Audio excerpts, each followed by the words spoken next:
Each boy grew up feeling totally alienated, totally weird, totally convinced that he came from a different planet. Each of them had one stroke of good fortune. They crossed paths, and it was just by sheer luck these two aliens crossed paths. They became incredible friends and had a friendship that was beyond words, that was beyond thought. They could finish each other's sentences. When they were together, they were so telepathic. It's like they were brothers. It's like they shared the same mind. When they were together, they used to call themselves the chosen one. Everything the other one said was awesome. People around them used to say, why don't you guys just get it over with and fuck each other, okay? The two would laugh at them and know that these people had no idea how cool the other one was. They would argue with each other. You're awesome. No, you're awesome. No, you're awesome. No, you're awesome. But you're the man. No, you're the man.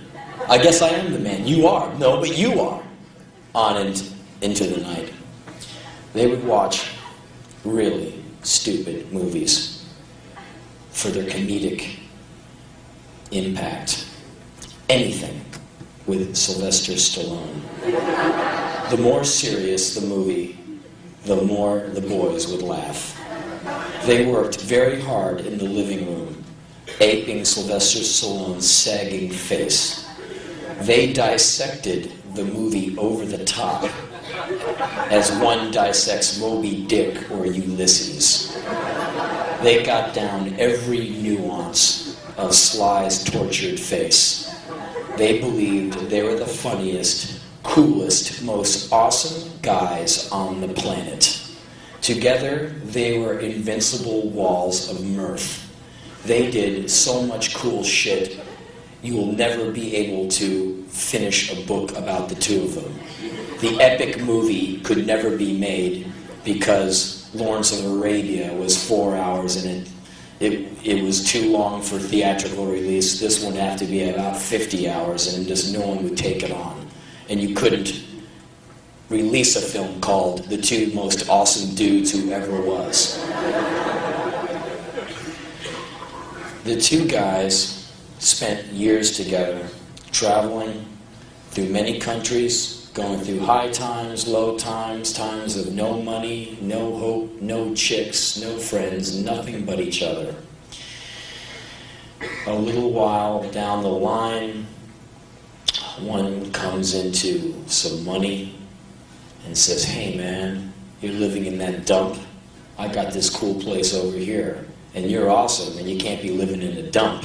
Why don't you live here?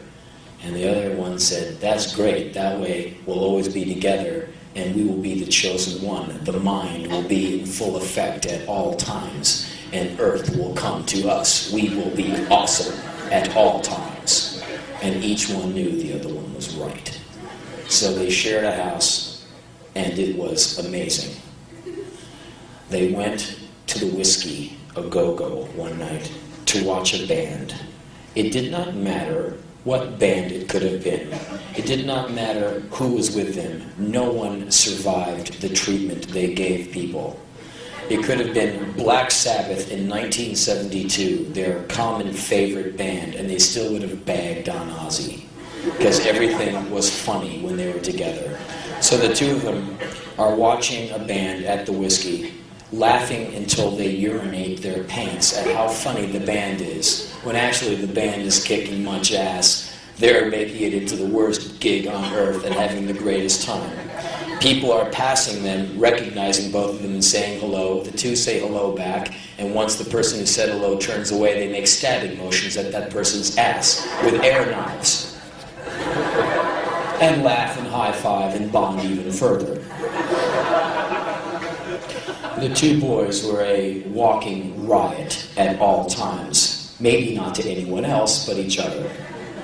They left the Whiskey, and they went all the way through West Hollywood towards Venice, with their middle fingers out the window, flipping off all of West Hollywood and Westwood. very mature, but they thought they were the funniest fuckers on earth. And they were.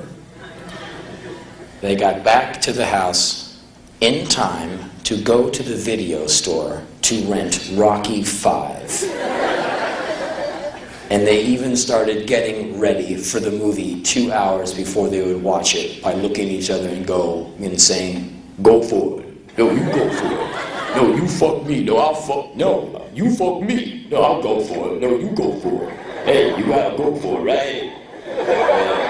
I got pulled out of the womb, right, with a monkey wrench. That's why half my face doesn't work. And that's why over the top, you see me when I'm going, I take it and I take it over the top. You see my face and I go, yeah. A lot of people said I'm an idiot, right? But I'm very erudite.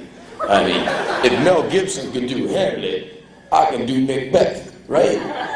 Look. To be or not to be. See, I can do that, right? A lot of people don't know that I'm a very erudite and intense actor, man. But one day people will see my full potential. They think I'm a meathead. But what they don't understand is I'm worth $160 million, right? They might hate me, but I could buy them. The two boys laughed all the way back from the video store knowing that Rocky V was going to be the greatest movie ever made because those two would be watching it. And they decided that right before the film, they better go get some food so they can eat hearty as they watch this incredible film that's going to make them laugh until they piss their pants. They go to the store and they buy their food and they're walking down the street making fun of Sylvester Stallone like there's no tomorrow. And they're 30 feet away from their shared home, and they're laughing and saying, hey, you go for it. No, I'll go for it. You gotta go for it. If you don't go for it, someone else will, right? And then you're just standing around. That's why I go for it always, right? And some of the films I make, right, are kind of stupid, like that one, Rhinestone, right? A lot of people say that guy's a moron, right? I mean, that movie's so gross, I can't even watch it, right? And right then, two guys came out of the bushes and put guns in their faces and said, this is a holdup. And the two guys went, okay. And the boy who was born in Washington, D.C. was told to get on his knees, and he got on his knees, and he had a gun at the back of his head. He looked over at his buddy who was born in California, and he looks down, and the boy from California is lying face down on the sidewalk with a gun at the back of his head, and then a moment later, the two boys were ordered to get up and walk towards their own house, because they were going to go inside. The boy from Washington, D.C. is the one who had the key and knew very clearly that once they were taken in, they were going to be marched into the back room, told to kneel down on the ground, and they would be shot execution style in the back of the head. So the boy from Washington, D.C. realized they had about 45 to 60 seconds to live and was vainly trying to figure out a way to turn this all around. The boy from Washington, D.C. opened up the door, took 5 steps in, dropped the groceries, saw that the TV was on, furiously thought of an idea of maybe trying to give these two sons of bitches the VCR and the television, and maybe they would just go the fuck away, when the boy from Washington, D.C. heard a slight scuffle. BANG! He ran out of the back of the house, ran up an alley, made a left, made a right, made a left, went to a phone call, dialed 911, and said, I live at 809 Brooks Avenue in Venice, California, and there was a shooting at my house. Can you please come here? So I walked into the middle of the street, not knowing what the fuck to do with myself. 30 seconds later, a plainclothes cop car comes racing up the street towards me, orders that I go to the side of the curb and put my hands on my head. They arrest me, throw me in the back of a car, drive me up to my own house, and keep me there for 20 minutes and make fag jokes outside the car and point at me and call me sweetie. I keep asking in vain, can you please tell me what happened to my friend Joe Cola? He might want to know how I'm doing. He might be scared. I need to talk to my friend Joe Cola. He's my roommate. He's my best friend. Where's Joe Cola? And the cop says, sweetheart, just calm down. We need some details on your partner. My partner? And the cop said, yeah, what's your partner's name? I said, my partner, my roommate. My other half is Joe Cola. He's 30 years old. And can you please take me out of these cuffs? I haven't done anything wrong. Why have you arrested me? I need to talk to my friend. Do you need the key to my house? You might need to get in there. Some guys had guns and they put them to us and there's a shooting. Can you tell me what's going on? Finally, one cop sits down in the car and he's working on his piece of paper on his clipboard. I said, "Excuse me, sir, my hands are turning blue, and also can you please tell me what happened to my friend Joe Cola?" And the cop turns around with very studied nonchalance and he said, "Oh, he's dead," and went back to his clipboard and wrote like it was no big deal.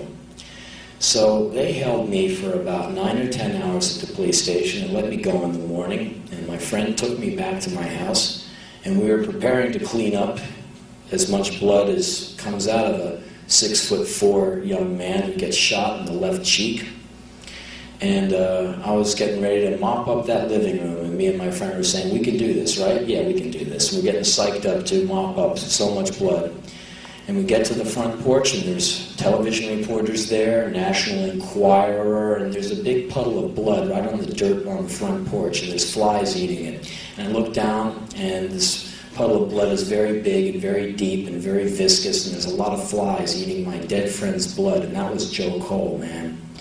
And so I went by the reporters. I've never said no comment to a reporter in my life. I said fuck you a lot of times, but I've never said no comment. I felt like I was in Watergate or something. So I walked into the place and I had to go right into Joe Cola's room and get his phone book and call every single fucking number in that phone book from A to Z and tell them the most horrible news I could think of.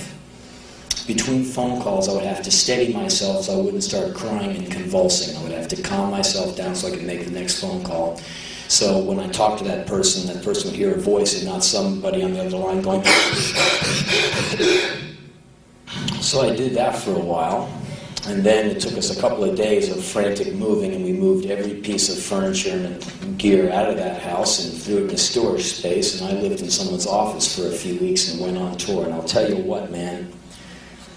All that talk about kill a motherfucker like it ain't no thing and all that tough gang banging shit, you know what? I think it's fucked up inside.